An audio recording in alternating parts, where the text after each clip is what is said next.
안녕하십니까, 여러분? 만나서 반갑습니다. 오늘은 여러분과 함께 사람에 대한 이야기를 나누어 보겠습니다. 우리는 모두 사람으로 태어났습니다. 그리고 사람으로 살아가고 있습니다. 그런데 혹시 이런 생각 해보신 적 있으십니까? 나는 언제부터 사람이었을까? 조금 이상한 질문 같지요? 그런데 오늘 강의가 끝날 즈음이면 압니다. 이것이 결코 이상한 질문이 아니라는 것을. 오늘의 주제는 인성입니다. 사람인자, 성품, 성자, 사람의 성품이지요. 인성이란 무엇인가? 사람은 어떻게 사람이 되는가? 지금부터 함께 들어가 보시겠습니다. 자, 이런 이야기부터 시작해 볼까요? 여러분, 성인식이라는 의식이 있지요? 사람이 되었음을 기념하는 의식입니다. 한번 생각해 보십시오. 사람이 되었음을 기념한다? 이 말을 뒤집으면 어떻게 됩니까? 사람의 모습으로 태어났다고 해서 다 사람은 아니라는 말입니다. 개는 어떻습니까? 태어나면서부터 개지요. 돼지도 태어나면서부터 돼지입니다. 그래서 짐승은 사람이 아무리 사람처럼 키워도 그대로 개고 돼지고 원숭이입니다. 그런데 사람은요? 늑대가 키우면 늑대가 됩니다. 고릴라가 키우면 고릴라가 됩니다. 참 이상하죠? 왜 그럴까요? 짐승은 짐승의 성품을 가지고 태어납니다. 그런데 사람은 사람의 성품, 곧 인성을 가지고 태어나지 않기 때문입니다. 그래서 교육이 필요한 것입니다. 사람으로 태어난 자에게 인성을 심어주어 사람으로 만들어가는 것, 그것이 교육입니다. 자, 그렇다면 질문이 하나 생기지요? 도대체 인성이란 무엇인가? 인성이란 사람의 본래 바탕입니다. 사람만이 가진 고유한 특성이지요. 그러면 그 특성이 무엇인지 한번 찾아봅시다. 생물학의 분류를 따라가 보면 사람은 동물입니다. 동물 가운데서도 날지 않고 물에 살지 않고 기지도 않습니다. 두 발로 걷지요. 그렇다면 직립보행, 이것이 인성일까요? 아닙니다. 왜 아닐까요?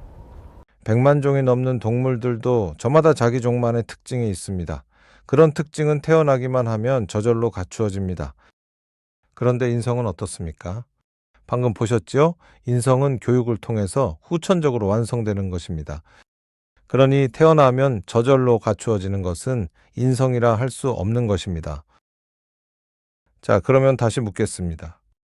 교육으로 완성되는 짐승과 확연히 구분되는 사람만의 특성, 과연 무엇일까요? 생각을 한다, 도구를 쓴다, 언어를 쓴다, 다 맞는 말씀입니다. 그런데 이 모든 것을 한마디로 꿰뚫는 결정적인 차이가 있습니다. 사람은 환경에 사육당하지 않습니다. 환경을 삽니다. 무슨 말일까요?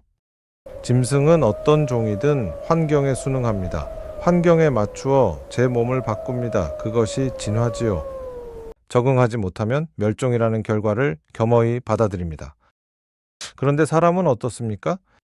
살 수 없는 환경이면 살 수 있는 환경으로 바꿔버립니다. 도구를 만듭니다. 그 노하우를 자식에게 물려줍니다.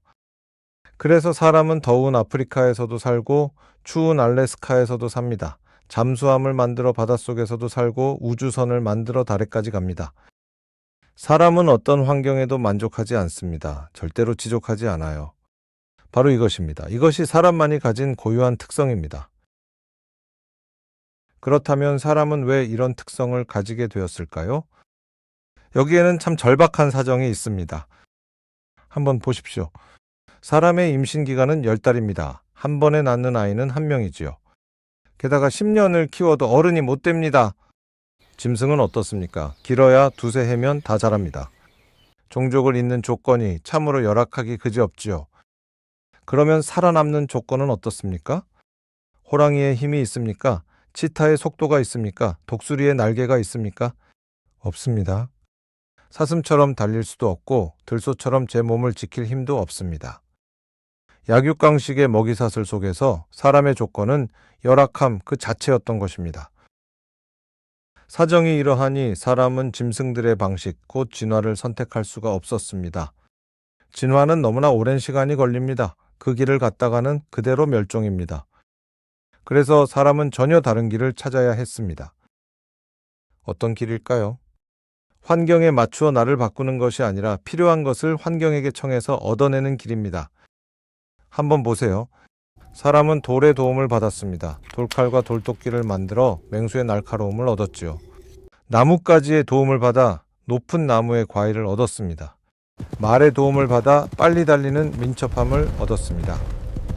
이렇게 필요한 것을 얻기 위하여 청하는 것, 그것을 우리는 소통이라고 부릅니다. 자, 여기에 오늘의 질문, 인성이란 무엇인가에 대한 해답이 있습니다. 살아남기 위하여 갖출 수밖에 없었던 것, 그래서 오로지 사람만의 고유한 특성이 되어버린 것, 그것은 두말할 필요도 없이 소통입니다. 그런데 여러분, 여기서 중요한 것이 하나 있습니다. 이 소통은 타고나는 것이 아닙니다. 교육을 받아야만 비로소 갖추어지는 것입니다. 그러므로 사람이 된다는 것은 무엇입니까? 소통할 수 있는 능력을 갖추는 것, 바로 그것입니다. 오늘 이야기를 정리해 보겠습니다. 사람은 사람의 모습으로 태어납니다. 그러나 사람의 성품, 인성을 가지고 태어나지는 않습니다. 그 인성이란 무엇인가? 살아남기 위하여 갖출 수밖에 없었던 소통하는 능력입니다. 그리고 그 능력은 오직 교육을 통해서만 길러집니다. 그렇다면 자연히 이런 질문이 따라오겠지요? 소통이란 도대체 무엇인가? 왜 우리는 그렇게도 소통이 안 되어서 서로 상처를 주고받는 것인가? 다음 시간에는 바로 이 소통에 대하여 깊이 들어가 보겠습니다. 오늘도 끝까지 함께 해주셔서 감사합니다. 고맙습니다.